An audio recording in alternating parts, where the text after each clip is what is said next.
Malaki ang gampanin ng mga magsasaka at mangingisda sa food security at ekonomiya ng Pangasinan. Malaki ang kanilang ambag sa pagtataguyod sa mga komunidad. Ang problema, sila ang labis na apektado tuwing may krisis at may dumadaang mga sakuna. Bilang tulong at alalay sa mga mangingisda at magsasaka sa Pangasinan, personal na inihatid sa kanila ni Governor Ramon Monmonvigico III ang mga makabagong kagamitan at mga inputs. Ito po ay proyekto ng ating lalawigan kasama po ang ating partner agencies upang magbigay ng maliliit lamang ng mga equipment. Maliliit pero malaking tulong naman sa ating mga farmers and fisher folks.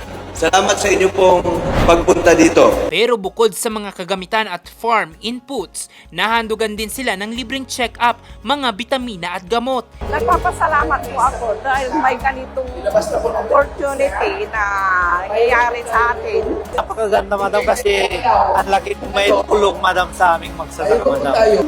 Pasalamat na tulong po ng ating gobernador. Pangako ng gobernador ang tuloy-tuloy pa mga programa at proyekto para sa mga magsasaka at mangingisda sa probinsya. Nagpasalamat din siya sa kanilang sipag at sakripisyo sa pagtataguyod ng sektor ng agrikultura. Jose Robert Inventor, Nation on the Move!